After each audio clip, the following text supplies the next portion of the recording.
فعايز أتكلم معاكم النهاردة في الحظ. كلمة الحظ، هل في حاجة اسمها حظ؟ وده شخص محظوظ، وده حظه حلو، ده حظه وحش. وساعات بنقول في مصر لما حد يعني يحصل له يا ابن المحظوظة، حاجات من هذا القبيل. هو في الحقيقة في معنى حظ، وذكرت كلمة حظ في القرآن. وفي حاجة كمان اسمها الحظ العظيم، مش حظ عادي، كمان حظ يعني كبير قوي. ففكرة إن الشخص يكون محظوظ، او الشخص حظه حلو، او الشخص يعني الفكرة دي دايما بتتباع في معنى ان اموره متيسرة، ان هو الحاجة جات له بسرعة، انه كان معدي في نفس التوقيت اللي معرفش حصل فيه الحاجة، او هو اللي تم اختياره في الحاجة ديت وما تمش اختيار غيره، او بالظروف وبالصدفة حصل مش عارف ايه فبقى الموضوع جات معاه. فهو مرة عمل فيديو فحظه حلو، فالفيديو ده فايرال معاه وناس كتير شافته. فاحنا بنظن ان الحظ كده، يعني بطريقة ما البعض بيشوف ان هو يعني حاجة حصلت كده، يعني حاجة ملهاش قانون، ملهاش طريقة، ملهاش قدر معين بتتحرك بيه. فانت وحظك، يعني إيه، دايما يقول لك يعني والله جرب وانت وحظك. لو حظك حلو تمام، لو حظك مش تمام خلاص، خلينا نشوف حظنا ايه. تمام. لكن في الحقيقة الحظ له قانون. يعني عشان الشخص يبقى حظه حلو، او الشخص يكون محظوظ زي ما بيقولوا، هي ليها قانون. بس لان في بعض الناس بتشوف الدنيا من زاوية كده ان انا مفعول به، فبشوف كل حاجة هي الفاعل، انا المفعول به. فالظروف، وكتير قوي بتطلع حتى في كلامنا، والله على حسب الظروف، لو شاءت الأقدار نبقى نشوف الموضوع دوت، لو وقتي سمح. لكن لو وقتي ما سمحش خلاص، يعني هو وقتي اللي هيقول، انا هرجع لوقتي ووقتي يقول لي ينفع ولا لا. فلو وقتي سمح تمام، لو الظروف سمحت تمام، لو لقيت نفسي فاضي، انا مش عارف صراحة ايه اللي هيحصل، بس لو لقيت نفسي فاضي. فساعات كتير بنبقى قاعدين في الحتة دي في الحياة، ان انا ماليش دعوة، يعني هو انا جاي الدنيا وكل حاجة تخبط فيا او تطبطب عليا، يعني انا وحظي. فببقى ماشي كده في التجربة، في مرحلة وعي ما، ان انا مفعول به، انا ماليش دخل بالاحداث، انا ماليش دخل بالظروف، انا ماليش دخل بحاجه، انا جاي واللي يحصل يحصل وتمام، لكن انا ما بعملش حاجه. في الحقيقه اللي في هذه المرحله او في هذا الوعي، مش معنى كلامي ان ده غلط وده وحش، بس دي محطه، دي مرحله بنمر عليها كلنا بشكل او باخر. بس لما ببقى في المساحه دي، ايه اللي بيحصل؟ اني ببقى بلعب في الغالب دور الضحيه وما بقاش واعي عليه. خلينا بس متصالحين شويه مع المعنى ده، إن إحنا مهما ارتفع مستوى الوعي بتاعنا، في حتت جوانا لسه بتلعب لعبة الضحية، وبنقعد كل شوية ناخد بالنا منها. فما تزعلوش إن إحنا أحيانا في رحلتنا كلنا بنلاقي أوكي أنا وقعت في الحتة دي، أنا لسه بستقبل الداتا دي من وعي إن أنا يعني ضحية، من وعي إن أنا مسكين، من وعي إن أنا هعمل إيه، أصل أنا الوقت والظروف والحياة والدنيا. دايما اللي بيلعب الدور ده بيبقى شايف إن في حاجة تانية لما هتحصل انا هبقى تمام، او في حاجة تانية لانها حصلت انا ما بقتش تمام. بس انا اصلا زي الفل، بس لان الدنيا مش ماشية معايا، لان الظروف ما عنداني، لان الوقت مش في صالحي، لان المهم ان انا تمام، عايز اثبت بطريقة ما انا تمام، ولولا الظروف كان زماني بقيت مش عارف ايه، لولا. فاللي بيبقى متواجد في هذه المساحة للأسف، مش للأسف، يعني خلينا أقول فكرة الحظ العظيم تبقى لسه شوية محتاجة شوية ممارسات وشوية تطبيقات وشوية وقت. ليه بقى؟ ليه بقول الكلام ده؟ لأن الناس المحظوظين أو الناس اللي عندهم حظ، إحنا مش عارفين إيه الباطن بتاعهم. يعني إحنا بنشوف من الظاهر إنه حظه حلو، بس هو في الحقيقة هو استحق أن يكون حظه حلو. انا ما اعرفش ايه الباطن بتاعه اللي خلى حظه حلو. ودربوا نفسكم انكم لما تشوفوا اي حاجة بتحصل في الحياة، لا تظنوا ابدا ابدا ابدا ابدا ان الحاجة دي حصلت كده. كتير بنقول لنفسنا المعلومة دي، بس ساعات لما بتحصل بتعدي كده من قدام، الله يا عم الله يسهل لك انت، حظك ماشي. ايوه، ليه بقى حظه ماشي؟ ليه؟ وليه انا حظي مش ماشي؟ ليه هو متيسره له وليه انا مش متيسره لي؟ والله يا ربنا عايز كده. ايوه، ليه ربنا عايز كده؟ طب ليه ما عايزليش انا كده وعازله هو كده؟ هي ماشيه ازاي؟ هي الدنيا ايه؟ هو الموضوع ايه؟ يعني لو حصل ده في تجربه ارضيه، يعني يقول لك اصل هو المدير عايز كده، اصل هو مش عارف ابوه عايز كده، اصل هم عايزينه يبقى كده. هم عايزين، احنا يا ابني هنعمل ايه؟ احنا لا حول ولا قوه لينا، احنا مش عارف ايه. فدايما بكون في وعي الضحيه وانا مش واخد بالي. طالما هو استحق ان يكون حظه حلو، اذا انا لو عرفت هو ازاي حظه بقى حلو وعملت زيه، هيبقى حظي حلو. لان احنا كلنا موجودين في نفس التجربة، كلنا بطريقة او باخرى ربنا وضع السيستم للناس كلها. لكننا بالظبط كلنا توزع علينا نفس الموبايل، بس في حد لقيناه بيعمل حاجات جميلة قوي بالموبايل بتاعه، فقلت بص يا ابن المحظوظة. ايوه، ما حضرتك معاك نفس الموبايل. انت محتاج بس بدل ما تقول انت حظك حلو، انك تعرف ازاي هو بقى كده، ولو عملت زيه هتبقى كده. فانا مثلا ممكن اشوف واحد شكل جسمه كويس، فاقول اه ما شاء الله عليه، تمام، اصل هي جينات، اصل هي هرمونات، اصل هي عادات، اصل هي اي حاجات. تمام، المهم يعني انا يعني انا وزني زاد عشان، مش عشاني، انا ماليش دخل بالموضوع. وانا بصيت لنفسي فجأة لقيتني تخنت فجأة فوقعت من المفاجأة وما اعرفش حصل يعني. لا، هي القصة مش كده. انا اخدت بالاسباب ديت. فاول ما ابدا افهم واصدق او اقاوم ايا كان ان كل نتيجة لها سبب، مفيش نتيجة بتحصل بدون سبب. فانا لما اخذت بهذا السبب ظهر في واقعي هذه النتيجة. فلو عايز هذه النتيجة تتغير، محتاج آخد بأسباب جديدة. ولو فضلت مصر إني أسير بنفس الأسباب وأتوقع نتيجة تانية، وإن شاء الله ربنا هيسهلها، وبإذن الله ربنا كريم، وبإذن الله ربنا قادر على كل شيء، كل ده I'm sorry لن يعمل. لأن كل شيء خلقناه بقدر، كل شيء ليه قانون بيعمل بيه. حلو الكلام. ايا كان هذه الداتا كل حد بيستقبلها ازاي، خدوها زي ما هي، يعني خدوا ما يناسبكم، اتركوا ما لا يناسبكم. بس محتاج ان انا ابدا افهم علشان استحق الحظ العظيم، او ادخل في هذه الذبذبه، او ادخل في هذا الوعي. محتاج ادرك ان لكل شيء اسباب. لو اخذت بهذه الاسباب ساصل لهذا الشيء. طيب ايه بقى الحظ العظيم؟ في عندنا ايه جميله جدا، ربنا بيقول ايه؟ ادفع بالتي هي احسن، فإذا الذي بينك وبينه عداوة كأنه ولي حميم، وما يلقاه إلا الذين صبروا، وما يلقاها إلا ذو حظ عظيم. يعني إيه؟ في شوية قوانين كده، في شوية أسباب لو عرفتها وتعلمتها وبدأت أمارسها وأطبقها، هستحق الحظ العظيم. يعني إيه أصلا يبقى عندي حظ عظيم؟ حظ عظيم بمعنى إني بأقل سعي أحصل على نتائج رهيبة، بأقل مجهود تحصل حاجات رائعة، إني أتواجد في توقيتات أو في أماكن يكون استحقاقها أكبر من حاجات تانية. أنا كنت معدي فلقيتهم منزلين عرض العربيات اللي بسعرها كذا نزلت بسعر كذا، واكتشفت فجأة إن أنا معايا المبلغ ده على جنب ما كنتش محتاجه، فرحت دفعته وجبت العربية دي. يا خبر أبيض، ده أنت محظوظ. مثلا حاجات زي كده.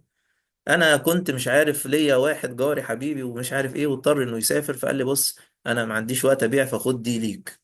يا في حد يهدي حد بحاجات زي مثلا؟ بدي امثله. ايوه، انا ليه حصل لي كده؟ ليه استحقيت كده؟ فانا بقول عشان جاره، عشان جاره حلو، عشان هو موجود في بلد بتقدر، عشان هو موجود وسط ناس بتحس، عشان هو لا، في الحقيقه عشان هو استحق انه يبقى موجود وسط الناس دي. علشان لان في واحد تاني، يعني الشقه اللي جنبه جاره ما اداهوش الحاجه وداها للجار ده مثلا. اوكي يعني. فبطريقه او باخرى في شويه اشياء لو اتعلمناها ومشينا عليها بيبدا يحصل لنا هذا الاستحقاق. نمره واحد، اني اتعلم ان ادفع بالتي هي احسن. الاسباب اللي الله عز وجل واضحها ديت واللي اشار اليها، القصه مش قصه اني، يعني خليني اقول لكم حاجه. خلينا نفترض كده مثلا ان الحظ العظيم دوت موجود في تردد معين او في ذبذبة معينة، وفي حد تاني موجود في تردد اخر وفي ذبذبة اخرى. التردد اللي انا موجود فيه، الطاقة اللي انا موجود فيها، الاستحقاق اللي انا موجود فيه، ما ينفعش يتناغم مع الشيء اللي موجود في الحظ العظيم ده. انا محتاج ارتقي بطاقتي عشان ابقى في هذا الاستحقاق او اعلى منه شوية، فيسهل دخول الحظ العظيم في واقعي.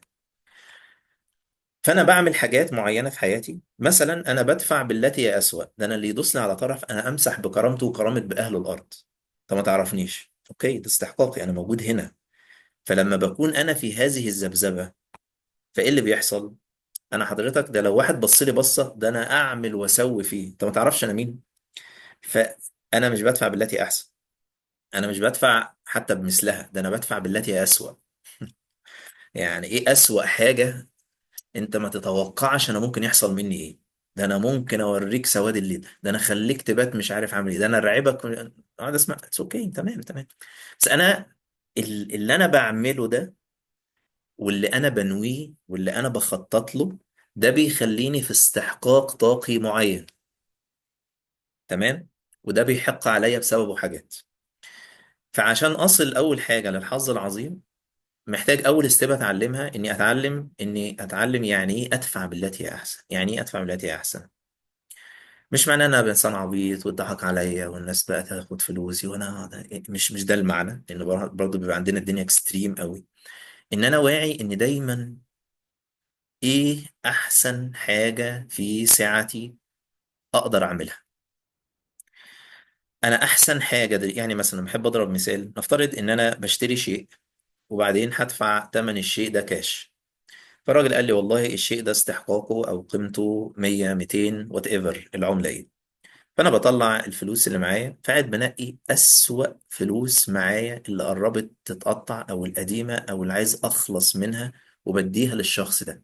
فانا في اللحظه دي بدفع بالتي هي اسوأ، بدفع اسوأ حاجه معايا، مش بدفع الشيء الطيب. لكن لما بشوف ايه احسن فلوس معايا وبديها للشخص ده، انا بدفع نفس القيمة بس بدفع بالتي هي احسن، بدفع احسن حاجة. في حد عايز اشكره بدون مثالية وهو فعلا يستحق الشكر، فهقول له احسن صياغات انا واعي عليها، بدون افورة، بدون مثالية، بس اقدر اكون في الوعي ده. فكل ما اكون من المحسنين اني بعمل احسن حاجة من ساعتي، والحاجة اللي تقول ان الشيء ده من ساعتي انها لا تشكل عليا ضغط. انا مش مضغوط وانا بعملها، انا بعملها ببساطة، يعني مش قادر لازم عشان ابقى من المحسنين اضغط على نفسي اكتر واكتر واكتر. لا خلاص، يعني احسن حاجة في ساعتي الحالية اني والله اروق سريري. انا النهاردة طاقتي داون جدا ومش قادر اروق الشقة، بس اكتر حاجة حلوة اقدر اعملها، احسن حاجة في ساعتي الحالية، اروق السرير بتاعي، اروق المكتب بتاعي، امسح الصور الزياده اللي عندي على الموبايل. انا في هذا الوعي بدفع بالتي هي احسن. انا كده ببدا، ايه اللي بيحصل؟ ذبذبيا طاقيا طاقتي بتبدا تنضف شويه، تنضف شويه. في تحدي بقى، اني انا اكون في بيني وبين وات ايفر عداوه، هذا الشيء يعاديني. والعداوه مش لازم تكون مع شخص، يعني مش لازم ادفع بالتي هي احسن مع شخص معين، ممكن مع فكره، مع اهدافي معنداني. الفلوس معنداني الفترة دي، ال- الطقس معاندني، كل ما انزل الاقي الدنيا حر او الدنيا برد او الدنيا بتمطر او هدومي بتتبهدل. الطرق معنداني، الوات ايفر، في اشياء في واقعي مش سالكة، مش ظابطة، مش ماشية تمام. فانا بعمل ايه؟ يخرب بيت ده يوم، ينعل دي ظروف، ينعل ابو اليوم اللي عرفتك فيه، يا دي الزفت، يا دي يعني. تمام. فانا قاعد، الشيء اللي بيعاندني او الشيء اللي بيريزيست معايا انا بريزيست معاه. يلا طب نشوف مين اللي طاقته اكتر ويغلب التاني. فالحقيقة بقى اللي بتحصل ايه؟ زي بالظبط كده، تخيلوا معايا ان واحد حظه حلو، ان انت وانت ماشي الطريق فتح وانا الاشارة هتقفل عليا، بص حظه لحقها قبل ما تقفل. سواء حتى دي ليها استحقاق. يعني انا هحسن في الطريق. يعني ايه هحسن؟ خلاص والله انا عارف ان انا هاخد الطريق ده، والطريق ده زحمه بشكل او باخر، فانا هحسن لنفسي وهظبط تكييف العربيه بتاعي مثلا لو انا في الصيف، هسمع حاجه بتخليني طاقتي كويسه. ايوه، ما انا مش هعمل نفسي عبيط. اوكي يعني تمام. ال- ده احسن حاجه اقدر اعملها وانا واقف. اكيد ممكن حاجات بتتعطل، بس احسن حاجه اقدر اعملها في اللحظه دي، لو انا بقيت في الطاقة دي وفي الذبذبة دي، فانا بحصل على اعلى حظ لكل الناس اللي ماشية دي. لو في حد بيعمل احسن مني فهيكون حظه احسن مني، هيدخل في استحقاق اعلى مني في اللحظة دي، لانه بقى بيدفع بالتي هي احسن. القانون ده بيعمل ايه؟ فاذا الذي بينك وبينه عداوة، سواء كان اللي بيني وبينه عداوة شخص، ظرف، طقس، مال، علاقة، أيا كان، هو مش هيبقى ولي حميم، هو كأنه ولي حميم. يعني هو مش هيتغير، بس هو سلوكه معايا أنا هيتغير. هو الطريق مش هيتصلح، هو الطريق هيفضل مكسر، بس معايا أنا هاخد أحسن حتة همشي فيها، هاخد أعلى استحقاق من هذا الشيء، هاخد أجمل حاجة موجودة في الشركة دي، في العلاقة دي، في وات ايفر، لأني أنا محسن فأستحق الإحسان. هل جزاء الإحسان إلا الإحسان؟ ده قانون. الإحسان جزاء إحسان، وأحسن كما أحسن الله إليك. إن أحسنتم أحسنتم لأنفسكم. فلما بدخل في هذا الوعي وأبدأ أكون من المحسنين على قدر سعتي، لأن ساعات معاني الإحسان بتتباع لينا بطريقة ان بقى الاحسان ده اللي هو بقى حاجه جامده جدا ومش في سعه الناس، والمحسنين دول ناس واحنا ناس، اين نحن من هؤلاء؟ يعني القصه مش كده. يعني ربنا عز وجل بعت لنا الداتا دي لانها في السعه بتاعت الجميع، وكل واحد بياخد منها ما يناسبه. فاول شيء علشان ابدا يحصل لي عمليه الاستحقاق في الحظ العظيم، اني اتعلم بالتدريج اكون من المحسنين. انا كده بدا رصيدي يعلى، بس لسه شويه. تاني حاجه محتاجه اتعلمها، يبقى عندي صبر. وصبر مش معناها، خليني اقول تاني، يمكن نقطة الناس اللي بتاخد معايا كورسات او سمعتها مني في مساحات قبل كده، اني اصبر مش معناها اني بصبر على اللي انا فيه، انا بصبر على اللي انا عاوزه. لو انا بصبر على اللي انا فيه ده اسمه كبت، قهر، ضيق، خنقة. انا صابر على المرض، انا صابر على القرف، انا صابر على الزفت، انا صابر على قلة الفلوس. لا، انا صابر على التشافي، انا صابر على سعة الرزق. يعني ايه؟ بحب اشبه الصبر كده عامل زي لما حد بيعمل داونلود لفايل مثلا، وانا بعمل داونلود انا ببقى من الصابرين. يعني ايه؟ انا دلوقتي عندي فايل، ورحت جاي منزل الفايل ده، وبعدين شايف ان الفايل ده هياخد دقيقة، دقيقتين، 5 دقايق، نص ساعة، وات ايفر حجم الفايل وسرعة النت اللي عندي. فانا قاعد بشوفه، مش قاعد بلطم على ايه بقى، بالعكس انا قاعد بشوفه، قاعد بيزيد بيزيد بيزيد، هو لسه ما نزلش ولسه ما بقاش في واقعي. بس الحالة ما بين ان الشيء مش في واقعي لغاية ما الشيء بقى في واقعي، انا لغاية لما يكمل 100% ويحصل له الداونلود، الحال ده انا متابع زيادته، مش قاعد افكر في نقصان اللي عندي، قاعد بتابع انه بيزيد بيزيد بيزيد بيزيد بيزيد بيزيد، هوب حصل له داونلود. فانا في اللحظه دي بدخل الحال ده، حال الصابرين. حطوه بقى في اي حاجه. فانا عندي تحدي ما، وقاعد بطور في نفسي، وقاعد برفع استحقاقي، وقاعد بتعلم حاجات جديده، فالتحدي قاعد بيقل بيقل، والحل قاعد بيظهر بيظهر بيظهر بيظهر لغايه لما يحق عليا حاجه جديده.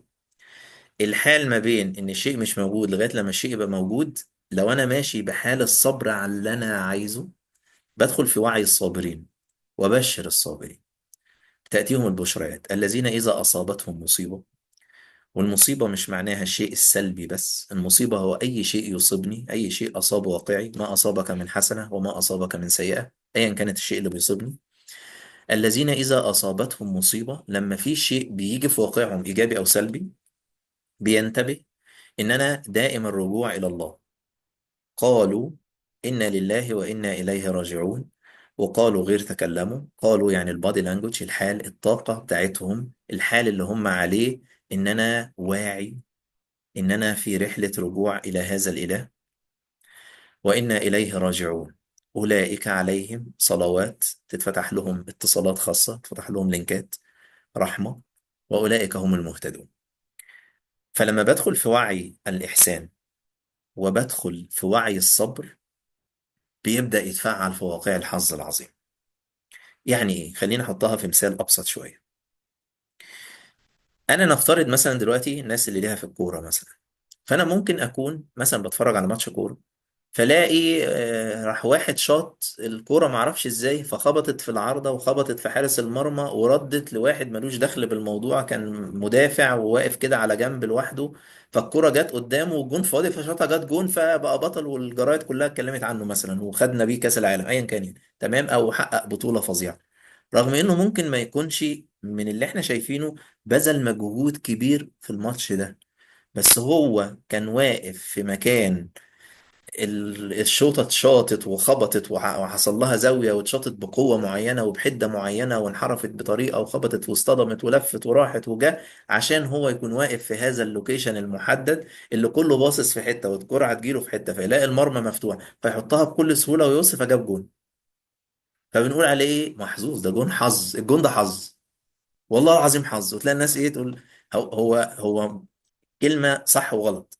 يعني حظ بمعنى انها جات له بكل سهولة ويسر، بس أنا في الحقيقة مش واخد بالي من حاجة، إنه لاعب كورة. يعني إيه؟ يعني لو الراجل ده مثلا بيبيع بطاطا وده تخصصه، دي مش إهانة لصاحب البطاطا، بس هو لو تخصصه بيبيع بطاطا، فاتح سوبر ماركت بيعمل حاجة وكان معدي والكرة جات له، مش هيجيبها جون، يعني هو ملوش دخل بالموضوع يعني. بس الشخص ده ليل نهار بيحافظ على التمرين، بيلعب رياضة، مستعد للفرص. فالحظ بشكل بسيط ان في حد جاهز وظهرت له فرصة، مش حد مش جاهز، حد جاهز وظهرت له فرصة فخدها لانه جاهز. لان في كتير من الناس اصلا مش جاهزين وتأتيهم سيل من الفرص وما يعرفوش يعملوا بيها حاجة. فالفرص دائما تتدفق، ان هذا لرزقنا ما له من نفاد، بس هو استحقاق اللي جاهز. اللي جاهز ده بقى اللي هو شغال طول الوقت، هو حد اصلا فت، حد اصلا رياضي، وجات له فرصة انه يقفز قفزة فيجيب بيها مرمى، هو بس هو اصلا رياضي، هو اصلا متمرن، هو اصلا جاهز، هو كان مسخن قبل ما يلعب، فلما ظهرت الفرصة بقى بسهولة يسهل الحصول عليها. لكن انا بقول انا بس لو تيجي لي فرصة، ايوه انا بعمل ايه بقى لغاية لما تجي لي فرصة؟ مش بعمل حاجة، انا مستنيها تيجي، ولما تيجي هبقى اعمل. مش هتيجي، مش هتيجي بالطريقة، ولو جت هدمرها لانها مش استحقاقي. انا عرفت كده، بس ظبطت مره طاقتي كده فجات لي فرصه حلوه فخفت منها. في ناس تقول لو جات لي بس فرصه، يا عم بس فلوس ايه بقى؟ اديني فلوس بس ومالكش دعوه. بص انا لو معايا فلوس، ما اديني فلوس ومالكش دعوه.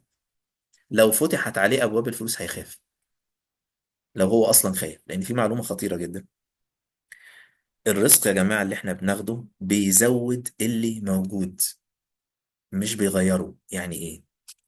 يعني انا دلوقتي مثلا لو شخص جبان ومش شغال على الحته دي، مش بطور نفسي، مش شغال على المساحه دي، وحصل اتساع في رزقي، هزداد جبن. اشتهرت اكتر، هزداد جبن اكتر واكتر واكتر. لو جالي عملاء كتير، هزداد جبن اكتر واكتر واكتر. لو انا شخص كريم وقادر اني انفق من سعتي بالحجم المادي اللي معايا، وبعدين ربنا عز وجل فتح عليا، انفاقي هيزيد وكرمي هيزيد، وهكذا. فاوعوا تظنوا ان انا هبقى احسن لما حاجة تحصل، لا، انا الحاجة اللي هتحصل هتفضحني اكتر. يعني في بعض الناس مثلا بيبقاش شايف ان هو انا مثلا بتخنق من المسؤوليه وما بحبش المسؤوليه وماليه وبص مش عايز اي حاجه فيها مسؤوليه، فقد تفتح له فرص فلوسها عاليه جدا، بس هتفضح اكتر ان انا بخاف من المسؤوليه لغايه لما احل الحته دي. فالقصه احنا ساعات بنظن ان بس لو الدنيا تظبط انا حياتي هتبقى تمام. طول ما انا بعتقد ان في حاجه لما هتحصل انا هبقى تمام، هو صح وغلط. يعني هبقى تمام لحظيا وبعدين هرجع لطاقتي اللي انا متعود عليها. يعني انا لو شخص مكتئب طول الوقت وبعرف اطلع السواد اللي موجود في وسط النور، بقى له بيسموه ايه، بيطلع القطط الفطسانة. يعني بعرف ازاي اطلع الشيء السلبي. فلو ودتني اجمل مكان في الارض، اقول لك بس في حشرات، يعني في حشرات هنا، بس في عرق حر. هو تمام يعني، بس يعني، بس الناس ليه ما بتضحكش كده؟ ليه الناس ما بتبتسمش؟ ليه مش عارف ايه؟ لان دي طريقتي. ممكن في الاول انبهر، واو ايه الجمال ده، بعدين طريقتي هتشتغل. فلو انا لا اغير ما في نفسي، لو انا مش بطور نفسي، لو انا مش بحسن نفسي، لا تظن ان الحاجة لما هتحصل هتغيرني. هي الحاجات بتحصل بتدعوني ان انا اكون في نسخة افضل مني. لو استفدت بيها اوكي، او لو ما استفدتش بيها هيحصل لي لحظة انبهار، استمتاع لحظي، وبعدين ارجع تاني كما كنت. فانتبهوا لهذه الفكرة. لو عايز يبقى ابدأ يتيسر اموري، تفتح لي ابواب، يبقى فعلا حظي حلو زي ما بيقولوا او حظي عظيم، محتاج اعلي الطاقتين دول: طاقة الاحسان وطاقة الصبر. اني انا ابدا اكون من الصابرين بالوعي اللي بنتكلم فيه بالتدريج، واني ابدا اكون من المحسنين، كل حد على قدر سعته. لو بدا يتظبط عندي الفكرتين دول، ابداوا شوفوا بقى ايه الحاجات اللي هتحصل، ولاحظوا ده. لان احنا ساعات يا جماعه في تغيرات بتحصل في حياتنا حلوه، بس ما بناخدش برضه بالنا، بننسى.